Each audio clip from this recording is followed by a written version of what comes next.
Ramayan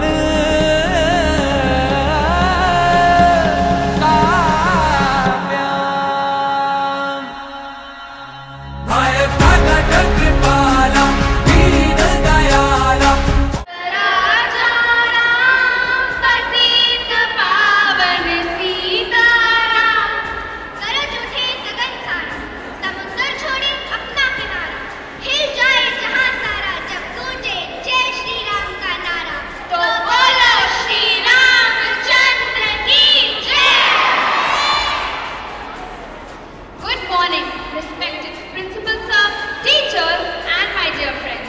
I, Dhruvi Singh of class 6C and I, Anveshika Singh of class 6A welcome you all to the grand celebration of Dashera. Dussehra एक ऐसा त्योहार है जो अच्छाई की बुराई पर विजय का प्रतीक है।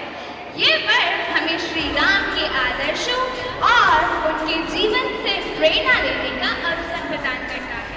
बिल्कुल सही। दशहरा हमें सिखाता है कि सत्य और धर्म का पालन हमेशा करना चाहिए। दशहरा का पर्व नवरात्रि के 9 दिनों के समापन पर आता है, जिसमें हम मां दुर्गा के 9 रूपों की पूजा करते हैं। इस दिन रावण, मेघनाद और कुंभकर्ण के पुतलों का दहन किया जाता है। तो आइए हम सब इस पवित्र पर्व को हर्ष और उल्लास के साथ मनाएं और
जाएगी। आइए तालियों के साथ उनका स्वागत करें।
जिसने देवताओं को पराजित कर स्वयं पे कब्जा कर लिया था। उसके अत्याचारों से त्रस्त होकर सभी देवताओं ने माँ दुर्गा की आराधना की। माँ दुर्गा ने महिषासुर से भयंकर युद्ध किया, जिसमें महिषासुर बार बार रूप बदलता रहा। अंततः माँ दुर्गा ने अपने त्रिशूल से महिषासुर का वध किया। तभी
नारी सशक्त है। वाह लड़कियों, शाबाश। लेकिन तुमसे यह किसने कहा कि नारी कमजोर होती है? सभी कहते हैं दादी। गलत बात। क्या तुम्हें पता है दशहरा क्यों मनाया जाता है? वेरी सिंपल, क्योंकि इस दिन राम जी रावण का वध करने के बाद अयोध्या वापस आए थे। बुराई पर अच्छाई की जीत हुई थी। हाँ, बिल्कुल ठीक कहा बच्चों। एक और कहानी है जिस वजह से हम दशहरा मनाते हैं। वो कौन सी कहानी है दादी? माँ दुर्गा के अवतरण की कहानी, नारी के शक्ति रूप की कहानी, पूरी सृष्टि को संकट से बचाने की कहानी। दादी, हमें ये कहानी सुननी है, प्लीज सुनाइए ना। प्लीज प्लीज दादी, सुनाइए ना। हाँ, तो सुनो। सत्ययुग, जो कि सारे युगों में प्रथम युग है, में एक रंभ नाम का राक्षस हुआ करता था। उसकी पत्नी थी महिषी, जो कि एक भैंस थी। उन्हीं दोनों का एक पुत्र था जो महाप्रतापी राक्षस था। उसका नाम था महिषासुर। वो एक अत्यंत शक्तिशाली और इच्छाधारी राक्षस था। वो अपना रूप बदल सकता था। वो जब चाहे भैंस बन जाता और जब चाहे मनुष्य बन जाता। उसने अपने आतंक से पूरी पृथ्वी पर अपना राज कर लिया था। अब उसका मन स्वर्ग और पाताल लोक को जीत कर वहां का भी स्वामी बनने का था। परंतु देवताओं से युद्ध के लिए उसे बहुत शक्तिशाली होना था। इसलिए उसने ब्रह्मा जी की तपस्या शुरू की।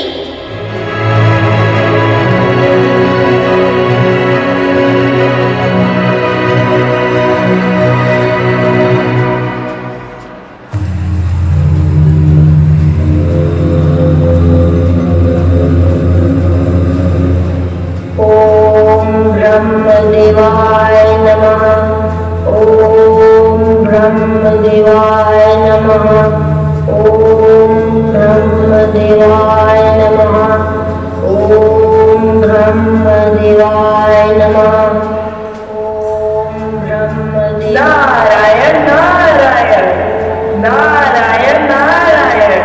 यह महिषासुर यदि अपनी तपस्या में सफल हो गया तो तीनों लोगों में पाप का साम्राज्य फैल जाएगा। मुझे देवताओं को सूचित करना होगा। नारायण नारायण। ओम ब्रह्मदेवाय नमः। ओम ब्रह्मदेवाय नमः।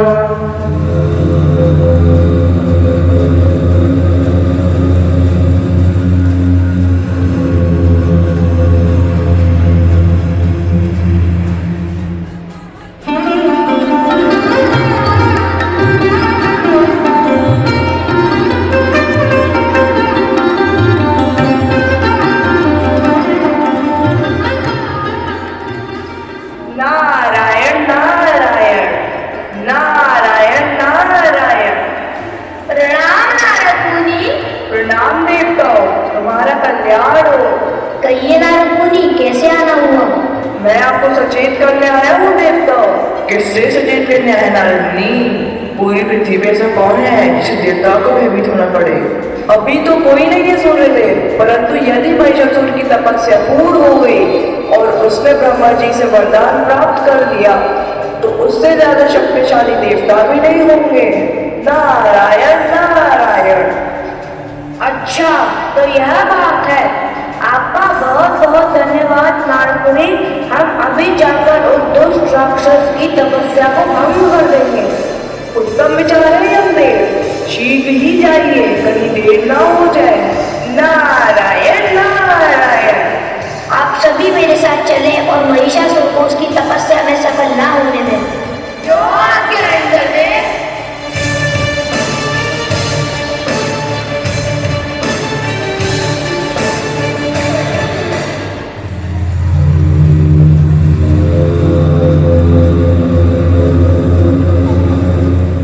ओम ब्रह्मदेवाय नमः।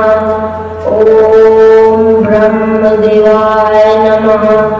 ओम ब्रह्मदेवाय नमः। ओम ब्रह्मदेवाय नमः।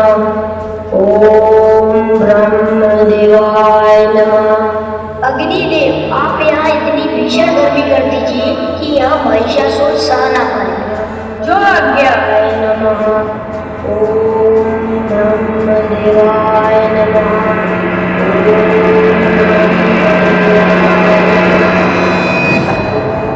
ब्रह्मदेवाय नमः। क्षमा करें गुरुदेव, इसे भीषण गर्मी से भी कुछ नहीं हो रहा। मैं वायुदेव, मैं अभी यहाँ इतनी तेज हवाएं चलाऊंगा कि महिषासुर अंतरिक्ष के चक्कर काटने लगेगा। ब्रह्मदेवाय नमः। ओम ब्रह्मदेवाय नमः। ब्रह्मदेवाय नमः। क्षमा करें गुरुदेव, इसे इन हवाओं से भी कुछ नहीं हो रहा है। मैं अभी यहाँ भीषण वर्षा करता हूँ, यह वर्षा का वेग नहीं सह पाएगा। ओम ब्रह्मदेवाय नमः। ओम ब्रह्मदेवाय नमः। ओम ब्रह्मदेवाय नमः। यह क्या, इसको तो इतनी प्रताड़नाओं के बाद भी कुछ नहीं हो रहा। अब हम क्या करें? हमें ब्रह्मा जी की शरण में चलना चाहिए। सही कहा, चलते हैं। हाँ, चलो। ब्रह्मदेव, ब्रह्मदेव, ब्रह्मदेव, ब्रह्मदेव, ब्रह्मदेव, ब्रह्मदेव। वाय नमः। ओम ब्रह्मदेवाय नमः। ओम ब्रह्मदेव। उठो पुत्र महिषासुर। प्रणाम ब्रह्मदेव। कल्याण हो महिषासुर, मैं तुम्हारी इस कठिन तपस्या से प्रसन्न हुआ। कहो, क्या वरदान चाहते हो? ब्रह्मदेव, आपका यह भक्त अमृतत्व का वरदान चाहता है, अमर होना चाहता है। ऐसा नहीं हो सकता महिषासुर। जिसने इस पृथ्वी पर जन्म लिया है उसकी मृत्यु भी निश्चित रूप से होगी। अतः तुम कुछ और वरदान मांग लो। ठीक है ब्रह्मदेव, तो मुझे वरदान दीजिए कि मेरी मृत्यु ना तो किसी देवता के हाथों हो, ना किसी दानव के हाथों हो, ना किसी मनुष्य के हाथों और ना ही किसी जानवर के हाथों हो। महिषासुर, इस वरदान से पूर्व तुम्हें अपनी मृत्यु का कारण बताना होगा, क्योंकि जो जन्मा है उसकी मृत्यु आवश्यक है। ठीक है ब्रह्मदेव, स्त्री दुर्बल होती है, उसमें इतनी शक्ति नहीं हो सकती कि वो मेरा वध कर सके। अतः मेरी मृत्यु केवल स्त्री के हाथों से ही हो सकती है। तथास्तु। धन्यवाद ब्रह्मदेव। हा हा हा हा हा। मैं महिषासुर अब अमर हूँ। मुझे कोई देव दानव मनुष्य जानवर नहीं मार सकता। हा हा हा। अब मुझे तीनों लोगों का स्वामी बनने से कोई नहीं रोक सकता। सावधान देवताओं, महिषासुर आ रहा है।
ब्रह्मदेव, आपके वरदान से महिषासुर अत्यंत शक्तिशाली हो गया है और उसने स्वर्गलोक पर अपना आधिपत्य जमा लिया है। कृपया अपना वरदान वापस ले लें, जिससे इस आतताई का वध किया जा सके। मेरा वरदान ना ही तो मिथ्या हो सकता है, ना ही वापस किया जा सकता है, तो इसके संभाल का क्या उपाय है ब्रह्मदेव? इसके उपाय के लिए हमें भगवान शिव और विष्णु जी के पास जाना होगा। आइए चले।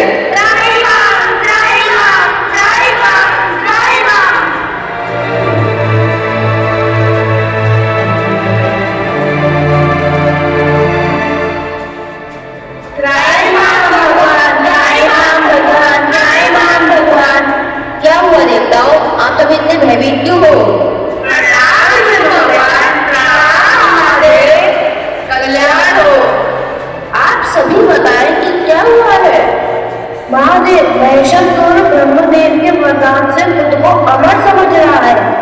वो अपने बहुबल से समस्त संसार में अत्याचार कर रहा है। उसने पाताल लोक, पृथ्वी लोक और स्वर्ग लोक पे भी विजय प्राप्त कर ली है। उसने समस्त संसार में पाप का साम्राज्य स्थापित कर दिया है। अतः आप ही हमें मार्गदर्शन दें कि संसार को महिषासुर के आतंक से किस प्रकार बचाया जा सकता है। देवताओं, ब्रह्मा जी का दिया हुआ वरदान तो स्वयं मैं और महादेव भी मिथ्या नहीं कर सकते। तो कोई तो उपाय होगा जिससे महिषासुर का अंत हो सके। एक उपाय है। क्या महादेव? यह महिषासुर किसी पुरुष द्वारा नहीं मारा जा सकता, परंतु स्त्री के द्वारा तो मारा जा सकता है। अतः हमें शक्ति का आह्वान करना होगा, ऐसी शक्ति जिससे इस राक्षस का वध किया जा सके, ऐसी शक्ति जिसके पास त्रिदेवों की शक्तियां हो, जो शक्ति पुंज हो। ब्रह्मा जी, विष्णु जी, मेरे साथ शक्ति का आह्वान करिए।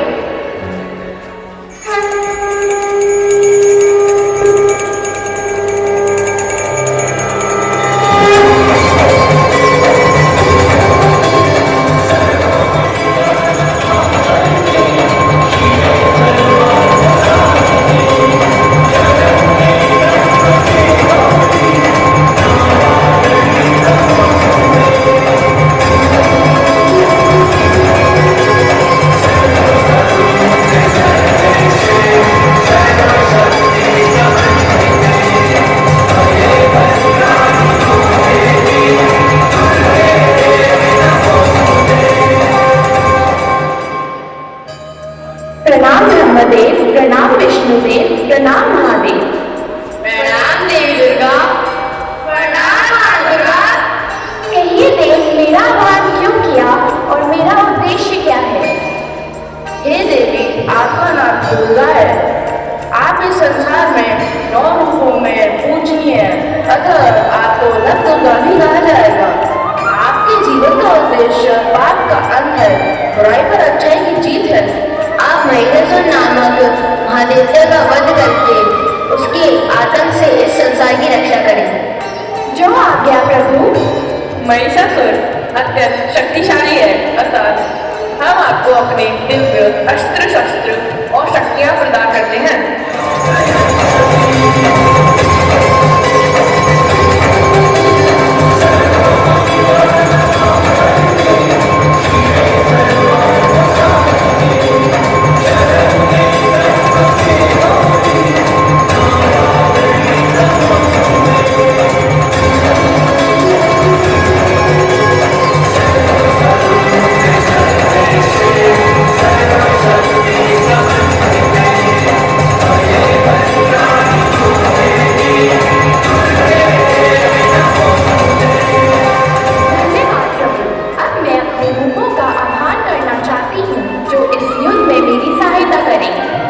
जैसी आपकी इच्छा देवी दुर्गा।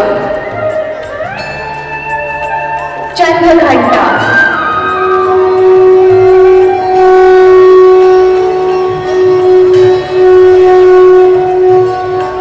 कुष्मांडा।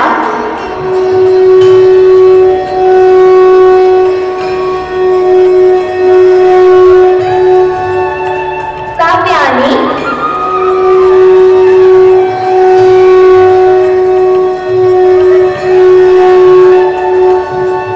कालरात्रि।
पूरे 9 दिन चलेगा, जिससे हम अपने अपने रूपों में युद्ध करेंगे और 10वें दिन महादेव के त्रिशूल से मैं उसका वध कर दूंगी। हम तैयार हैं। देवी दुर्गा की जय! देवी दुर्गा की जय! त्रिदेव मुझे आशीर्वाद दे कि मैं दुर्गा महिषासुर का वध कर सकूं।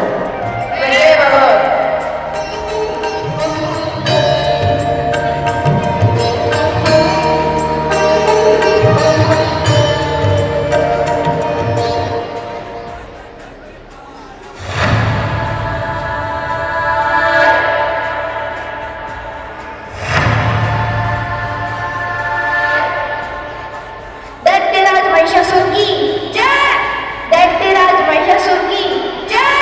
दैत्यराज महिषासुर की जय! दैत्यराज महिषासुर की जय! हा हा हा हा हा, तू कौन है सुंदर नारी और यहाँ क्या करने आई है? हे दुष्ट, जिनको समस्त संसार माँ कहता है तो उनको ही नारी बोल रहा है। नारी को नारी नहीं तो क्या नर कहेंगे? निर्लज राक्षसों, शायद तुम्हें अपना काल नजर नहीं आ रहा। कहाँ है काल? हा हा हा हा हा हा।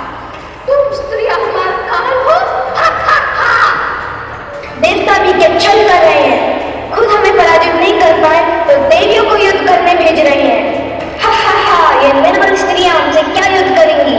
जाओ जाओ वापस लौट जाओ। दुष्टों, बहुत हुआ।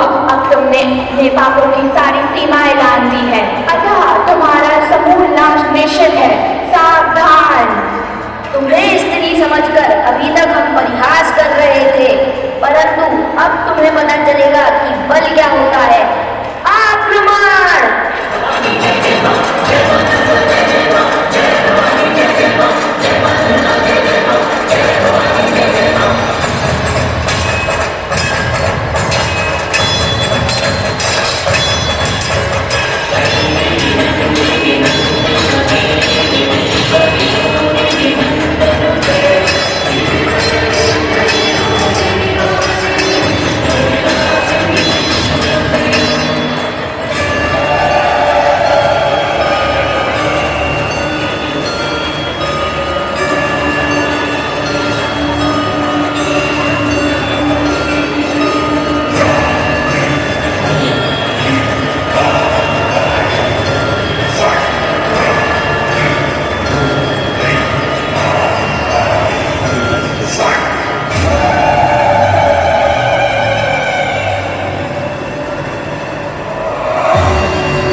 बोलिए शक्ति स्वरूप माता दुर्गा की जय!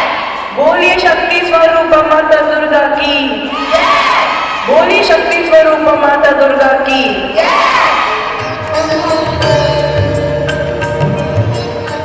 तो अब समझ में आया कि हम 9 दिन माता की पूजा करने के बाद 10वें दिन दशहरा क्यों मनाते हैं।